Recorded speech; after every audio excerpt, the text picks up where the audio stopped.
So I've been having so much fun interviewing some of my favorite people on the planet, and I could not do this interview series without bringing on Siddiqi Ray.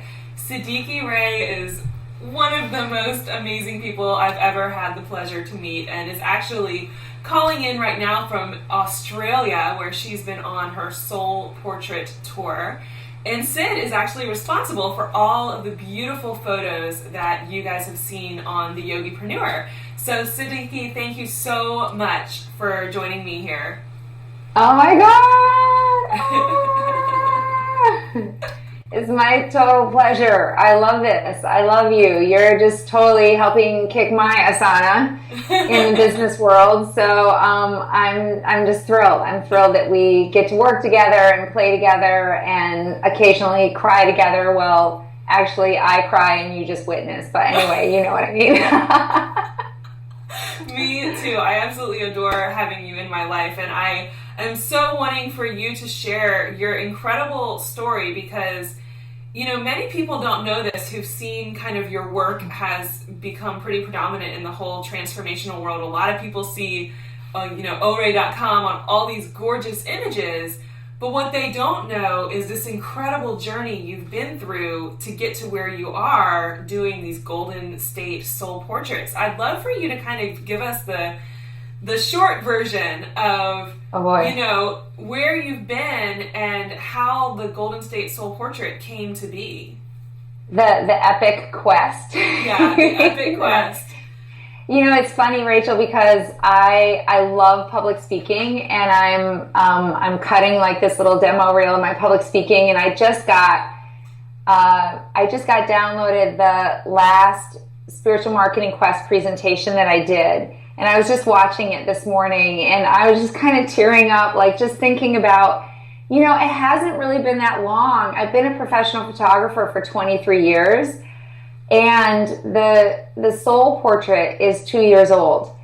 So it's really the evolution of my business, and it hasn't been in my auric field, to be totally woo, has not been in existence and in my practice as a photographer for that long. So it's really a challenge for me to step into the fullness of the process of really what the soul portrait is. And I'll say just really shortly and succinctly, because I know that we have so much to cover that's so juicy, that I have been practicing photography for 23 years. It's been my solo career. And teaching photography and doing a bunch of other stuff has been my fun hobby, and I love it. And I totally honor everybody that's listening to this that does it as a full-time career. Kudos to you. And 2 years ago, after my 9th time of photographing the Dalai Lama, I was sitting down in meditation shortly thereafter, and I had this literal vision that was like a download, as Suzanne and Jeffrey of the Spiritual Marketing Quest call it, a download, which is just like a thought that comes to you, or an inspiration, or as a channel. I know that there's just all this wisdom and knowledge that is innate in us, that is our foundation of who we are, and if we just let it bubble up, it just speaks to us. So I had this vision of the soul portrait, and I was just like, okay, that's really wackadoodle, and that's really out there. And so I was just watching on stage Jeffrey Van Dyke, who's like my best friend and also the co-founder of the Spiritual Marketing Quest, introduced me on the stage. Oh, I'm gonna start to cry. And he's talking about the first soul portrait, where I called him up after I got this vision, and I was like, Jeffrey, I've had this vision. And he's like, okay, well, Suzanne and I are going to come down to LA and we'll be your guinea pigs. So I'm photographing him, and he's like, okay, Siddiqi, you're supposed to be channeling right now. And I'm like, well, I am, through the camera. And keep in mind, I had worked for the Associated Press, and I had worked for Time Magazine, and I had just finished a tenure on staff for the Mayo Clinic, which is the number 2 healthcare organization in the world, as their head advertising photographer. So I had been in very well established a career as a photographer that didn't include any like out there stuff. It was very, very cool, but very staid. And so I had the vision, but I didn't know how to implement it, which I think is so why you're so amazing at what you do, because you work with people that have the vision, but we don't know how to implement it, which is why I love having you as my coach. I'm just going to throw that in there. Oh, thank you. So, yeah, it's so true, because I often have like the vision and then I'm like, what do I do with it? So in this moment, Jeffrey is like, Siddiqi, you're supposed to be channeling. And I'm like, I am, through the camera. And he's like, no, you're supposed to be telling me what you see. And I'm like, this is not 1-800-Tyler-Psychic. And he's like, I'm getting that you're supposed to tell me what you see. And in that moment, I took a running leap off of the cliff. And I stopped doing what I had always done. I stopped questioning the voice in my head. And I just opened my heart. And I spoke to him from my heart, from what I saw. And it had been what I've always seen, but it was the first time I had the courage to actually speak the truth. And his whole face just melted. And I had known Jeffrey for 19 years and I had never seen him cry. Never. And his whole face just transformed, and that was the first soul portrait 2 years ago in July. And since then, as you know, I've been touring all over the United States, and now I'm in Australia doing the Soul Portrait Tour. And what I understand of it is that it's more of a process of that unmasking and opening up the heart than it is just about the outcome of the portrait. So I hope that does it justice.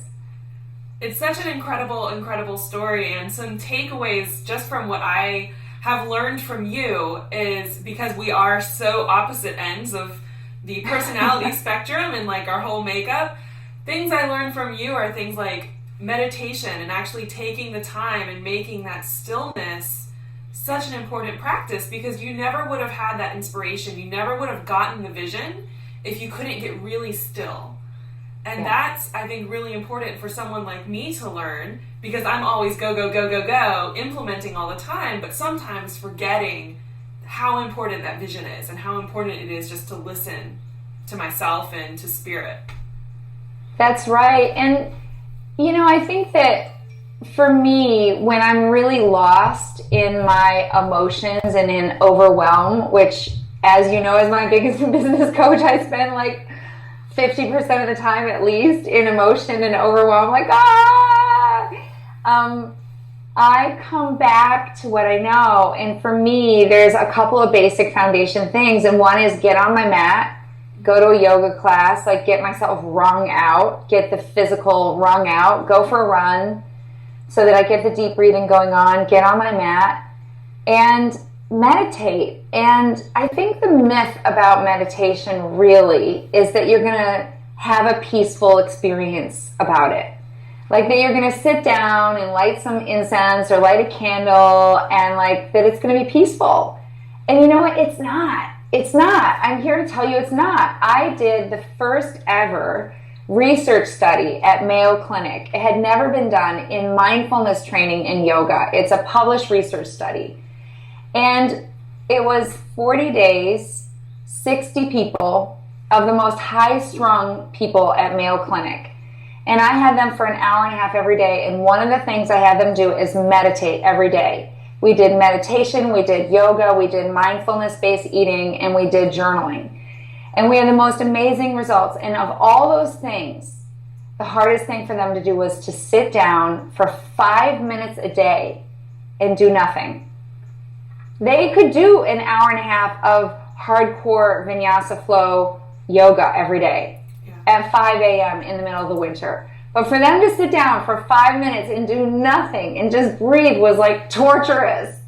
It was the hardest thing for them to comply with. And I think it's because we have this myth that the thoughts are supposed to stop and we're supposed to have this calming, peaceful experience. And I'll tell you, it's not even that for me. This morning, I'm sitting in meditation and all these amazing, fabulous ideas are coming to me. And I just want to get up and run and like make a video about it or make a meditation. This is the irony. I want to make a meditation about my meditation. I'm like, oh my God, this is a great thought for a meditation. And I'm like, wait a minute, you're doing a meditation, stop. But it's a practice. It's like anything, it's a practice. And it becomes part of the centering so that I can it's like clearing the desk, clearing the mind. But it's like we don't make ourselves do anything except for just be. And I think that that's the foundational principle of it, is we're just practicing being. I love that. I love that. And there's a great saying that we're human beings, not human doings. That's why the meditation and this mindfulness piece is so important. And I find it's kind of one of those funny pieces that even though, you know, I'm serving a lot of mindful entrepreneurs, you know, conscious entrepreneurs, we tend to sometimes forget to incorporate mindfulness practices just in our regular life. So it's really, really helpful to hear you share some of that. And what I'd love for you to share a little bit about is you have this incredible process that you've developed to help people start like integrating some of this. And it's this whole alchemical process. I'd love for you to share with us about this, because I've gone through some of this process with you. And I think for anyone who's really wanting to not just have a huge shift personally, but to also connect with their community in a more vulnerable, authentic way, what you're teaching is really, really profound. Okay. First of all, I just have to start with like my favorite quote, because I know that the people that may be seeing this are probably like really amazing yoga instructors and business owners, and probably people that are out in the world teaching other people how to have these just amazing experiences on their mats, off their mats, in their life. Am I right? Is that like who you're, right? Yeah. And I love Jennifer Lopez in The Wedding Planner. Did you see that movie? Yeah, She's so funny. My favorite line from any movie ever, and keep in mind I went to NYU Film School and have watched thousands of films. My favorite line is Jennifer Lopez says, "Those who cannot do, teach." And I think that across the board that applies to most of us in the transformational industry, that we are so good at teaching because at some point we did all those things and we had transformed from them. But then in teaching it, we forget to do it ourselves. Yeah. And so that brings me to the process of this visual alchemy, which is about really being seen in the world for who we are. And I believe that it came about on a deep soul level for me from the ache to be seen, the ache to really be known and to connect at that very visceral level with people. And from the market research I've done, I know that there's 150,000, which is mind-boggling, 150,000 URLs that are registered every day in the world. That is just like holy schmoly. So there's about 120 of those are probably mine. Okay, yeah. You know, so there's all these business connections that are happening, and the process that has been actually downloaded, given to me, is about how we can, in this world where our brain, the animalistic piece of our brain, the amygdala, judges in a 20th of a second. We are so smart that we know when we see an image, our brain in a 20th of a second, before we even have a thought, has a gut sense, an intuitive sense of whether something is safe or not, whether we can trust it or not. So an image, especially given the fact that we see 3 million images a day, 3 million. So we're constantly being inundated with visual stimuli. In that sea, in that ocean of images, we have to make a connection. We're wanting to be seen. So it's like this process that I've been given is a way to help ourselves answer that calling of our soul, which is I want and I need and I must. My survival depends on connection. That's a basic primal need that we have, to connect, to be seen, to be known. And then the very reality that we are living in this internet-based world where there's 150,000 URL, no, million, whatever. There's all these URLs. There's all this connection happening and growing and expanding. And the reality of we're trying to find each other in that ocean. It reminds me of, what was it? The one with, one of those animated, your kids probably watched it, Ice Age 2. Mm-hmm. And one of the little characters is trying to find, they're trying to find each other. And it's like the little sea crab. No, it's the little red. Did you see that one? I have no idea. We haven't seen that one. Krill, you've got to see it. It's so cute. So the little krill gets separated. You know, krills go in swarms, and the little krill gets separated from all the other krills. He doesn't want to be one of the other krills anymore. And so it's like we're wanting to at one piece separate ourselves, and yet we want to be connected.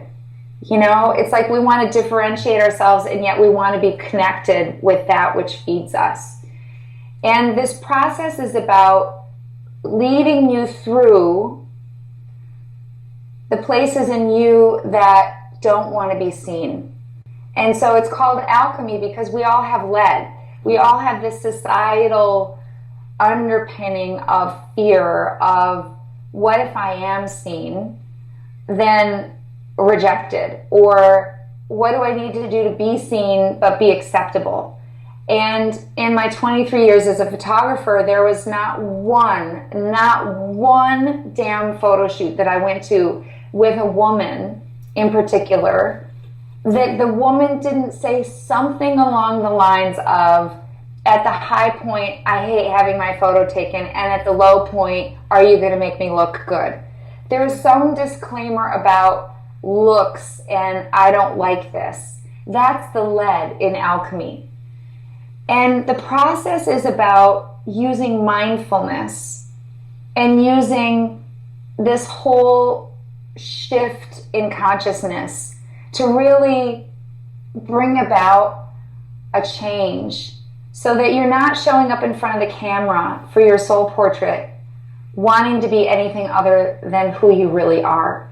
Because in this ocean of URLs and webs and images, what really makes that primal connection is the recognition of soul. Does that make sense? It totally does.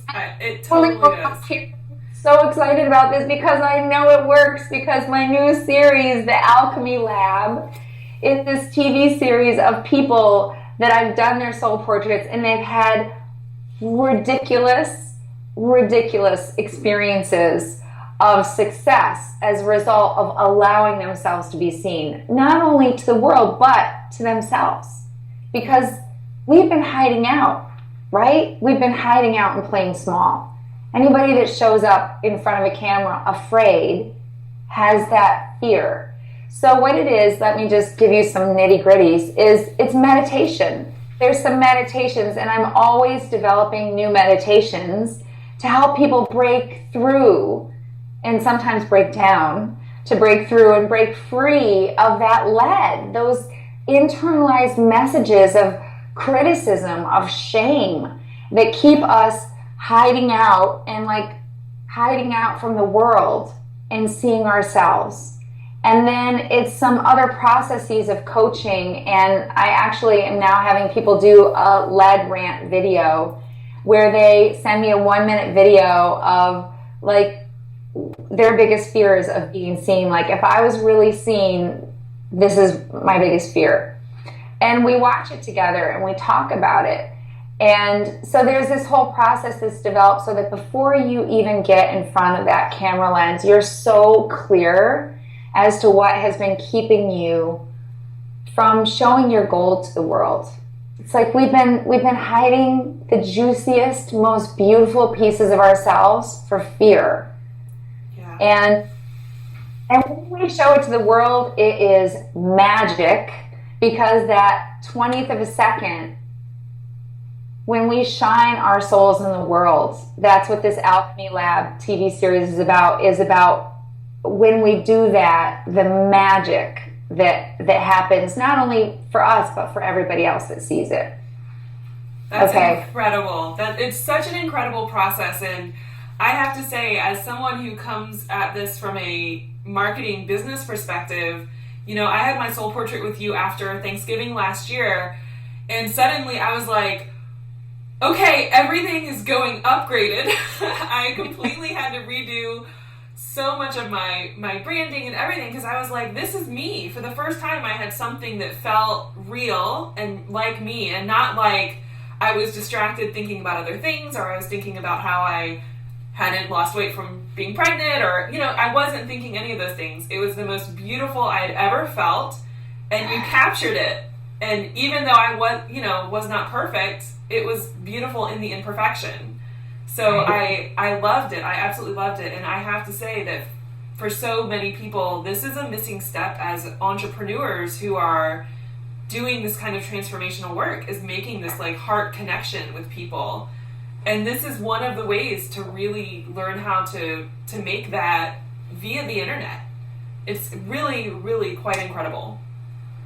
You know, you just touch on something that is just so effing important. I just have to like underline, highlight the myth of perfection. You know, the myth of perfection is like, people say, I'll invest in an image of myself when I've lost that 20 pounds. And especially as women, you know, and in the yoga industry, we're all obsessed about our bodies. And, you know, if you've had babies, you're just like, okay, when I lose the baby weight, or when whatever. And I get it. I totally get it, because I'm as possessed as the next person on any given day about my body, especially when you go to yoga classes and everybody's in like their cute little Lululemon outfits, and you're like, damn, you know, you got like the muffin top over your Lululemon things, and like, you know, the back fat over, because you can barely fit in your Lululemon tops anyway. The myth of perfection is that that's the lead. That's the old voice of criticism talking, keeping you back from really being in soul. So there's the head in the lead, that's the lie. Or there's the truth and the gold, which is the soul. And this whole process is about getting clear and getting free, so that you can be that in the world. So it's really not just about the picture, it's about what is possible. Really, what is possible in your relationships, in your finances, in your career, mentally, emotionally, physically, when you get free of those lead messages of perfection, of when I do this, I will get this. You know, the restrictions that we put on ourselves, the messages that we tell ourselves, and they're huge. And we don't realize that those programs are running our lives. And they totally are. Keeping us from showing up. They do, because I see so many people who they will use those same excuses that you're sharing about this whole soul portrait process, and the same things in their business. They'll say, well, I'm not ready to, you know, launch my program. I'm not ready to work in this way. I'm not ready to speak. I'm not ready to pitch an article to this blog. There's so many that think they have to hit a certain status, or they have to achieve some benchmark before they can finally do what they want to do. And I love for me, a lot of what you're saying is, you are already there. What you want is here. Just step into it and stop being afraid of it. Well, or, you know, the thing is bring your fear with you. Yeah. Welcome fear. I just recorded a meditation yesterday, and I'm like, oh my God, I'm going to give this away for free because nobody would ever pay for it. It's called Bring On the Shame. And it's like, you know, come on, bring it. Like, welcome. It's a myth that we're going to show up fearless. Yeah. You know, every time before I step on a stage, I feel like I'm going to wet myself. I like practically should wear Depends on stage. And every time before I do a soul portrait, I'm like nearly peeing myself. I'm so afraid because I literally don't get the vision of someone's soul until I actually start photographing them. So it's not like I walk around seeing people's souls. I literally don't. I don't get it until I jump in. And there, I cannot tell you, if I had $10 for the amount of times I heard people say, I'll get my soul portrait when, I wouldn't even need to be doing soul portraits anymore. People like feel like they need to be prepared for it. And I'm like, okay, wait. What part of your soul being prepared do you, like your soul doesn't need to be prepared. Your soul is just there. It's like really what it is in every area of our life is us getting enough fear out of the way that we can just step forward, or saying, I'm going to do it with my fear. I'm going to take my fear in hand, and I'm going to ask my soul, that higher part of myself that knows that animalistic piece of my brain is running the program. I'm going to ask my soul to guide me, my soul to lead me to that higher place that I need to be, so that I can connect, so that I can be of service to others. Because isn't that why we're doing what we're doing? Isn't that why we love what we love? Because we love connecting. We love being of service to other people. The only way to do that is to take fear in hand and let our soul guide us, to be on mission, to be on purpose. And it's a myth that we can be perfect at it. It's a myth that the fear is going to go away. In fact, I can tell you as a damn truth that the more you are on your soul's purpose, the more you're on mission, you're going to have more fear and you're going to have more struggle with perfection. It's just a fact. I would have to absolutely agree with that. So, and you know that's true because you hear me crying. Like you get like texts, mad texts from me. Like I'm a wet hot mess on a regular basis. Don't be fooled, people, by the pretty face and like the nice Facebook pictures. I'm a wet hot mess. Go look at my blog. Go look at my blog because it's messy. It's a messy process getting here. I would have to say it is for everybody, and I don't know any entrepreneur who doesn't have a lot of mess going on, but what we are showing is not always that. And I think that when we start to get really vulnerable with that in the community, that's when people will start to trust us more, they'll start to feel more connected because they'll realize we're not some sort of like perfect idols or whatever, you know, there's something really human about all of us, and we're all going through this journey together. Which is my whole brand, raw ass vulnerability. Yep, absolutely. So thank you so much, Sid, for joining me today. This has been so much fun. Thank you for all you do for me, and you rock. Oh. Woo, woo. Thank you so much. Okay, everyone, until next time, namaste. Namaste. Ready to be inspired in your biz? Get weekly lessons to live in your business sweet spot, plus exclusive content that I only share via email. Sign up for updates at theyogipreneur.com.